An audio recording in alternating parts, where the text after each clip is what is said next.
اعوذ باللہ من الشیطان الرجیم بسم اللہ الرحمن الرحیم انا اعطیناک الکوثر فصل لربک وانحر ان شانئک ھو الابتر۔ صدق اللہ العظیم۔ اللہم صلی علی محمد وعلی آل محمد صلی اللہ علیہ وآلہ وسلم۔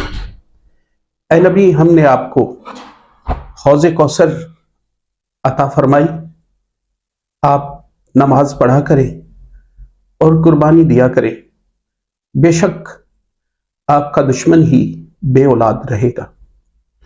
نبی مکرم تاجدار عرب و عجم محمد مصطفیٰ صلی اللہ علیہ وآلہ وسلم نہایت ہی پوری کائنات کے لیے رحمت بن کر آئے، اور آپ نے ہر ایک پر رحم فرمایا، اور آپ صلی اللہ علیہ وآلہ وسلم قیامت کے دن بھی اپنی اس رحمت کا اظہار فرمائیں گے جب اپنے گناہ گار امتیوں کی شفاعت کریں گے۔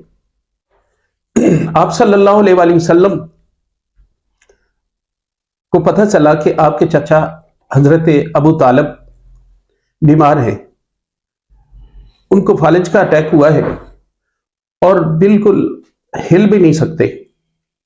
نبی رحمت صلی اللہ علیہ وآلہ وسلم ان کی تیمارداری کے لیے تشریف لے گئے۔ جب جا کے چچا کو دیکھا تو چچا جان بہت ہی بیمار تھے اور بالکل ہل جل نہیں سکتے تھے، ایون کہ اپنے زبان سے بول نہیں سکتے تھے۔ آپ صلی اللہ علیہ وآلہ وسلم نے پوچھا، چچا جان کیا حال ہے؟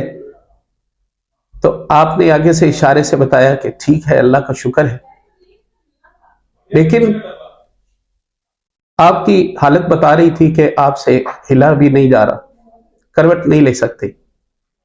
تو اشارہ کیا کہ اللہ کے محبوب میرے بھتیجے دعا کرے اپنے رب سے کہ وہ مجھے صحت عطا فرمائے، وہ مجھے تندرست کر دے۔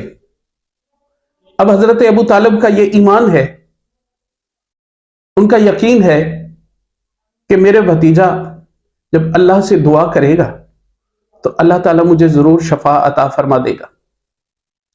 کیونکہ ایک دفعہ سفر شام کے دوران حضرت ابو طالب کو بہت پیاس لگی، تو نبی رحمت صلی اللہ علیہ وآلہ وسلم سے کہا، میرے بھتیجے مجھے سخت پیاس لگی ہے۔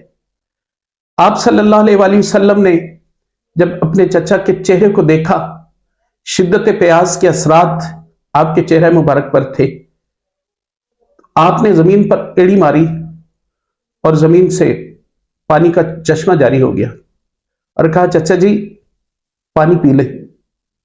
کیونکہ یہ کیسے ہو سکتا ہے کہ جو آدمی آپ پر احسان کرے، آپ کی پرورش کر رہا ہو، آپ کے دکھ درد میں آپ کا ساتھی ہو، تو آپ اس کو کسی مصیبت یا مشقت میں چھوڑ دیں۔ اب حضرت ابو طالب بہت بیمار ہیں، فالج کا اٹیک ہے، اٹھنے سے بیزار ہیں۔ جب بھتیجے سے کہا کہ اے میرے بھتیجے میرے لیے دعا کرو کہ آپ کا رب مجھے ٹھیک کر دے، تو آپ نے دعا کے لیے ہاتھ اٹھائے اور کہا، اے اللہ میرے چچا کو تندرست فرما دے۔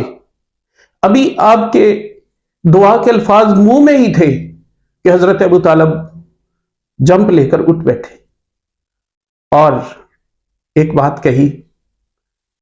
آپ نے فرمایا، میرے بھتیجے میں نے تو سنا تھا کہ تو اللہ کی بہت مانتا ہے، لیکن مجھے اب پتہ چلا ہے کہ اللہ بھی آپ کی بہت مانتا ہے، اور اللہ نے آپ کی دعا سن کر مجھے تندرست کر دیا ہے۔ رسول رحمت صلی اللہ علیہ وآلہ وسلم نہ صرف اپنوں کے لیے بلکہ غیروں کے لیے، دشمنوں کے لیے بھی رحمت تھے، اور جب بھی کسی نے آپ کو مشکل وقت میں پکارا ہے، آپ صلی اللہ علیہ وآلہ وسلم نے اس کی یاوری کی ہے اور اس کے کام آئے ہیں۔ آپ صلی اللہ علیہ وآلہ وسلم، اس لیے اللہ نے فرمایا کہ میں نے آپ کو کائنات کے لیے رحمت بنا کے بھیجا، وما ارسلناک الا رحمۃ للعالمین۔ آپ رحمت عالم ہیں. اللہ تعالیٰ ہمیں بھی ان کی رحمت سے وافر حصہ عطا فرمائے. وآخر دعوانا ان الحمد للہ رب العالمین.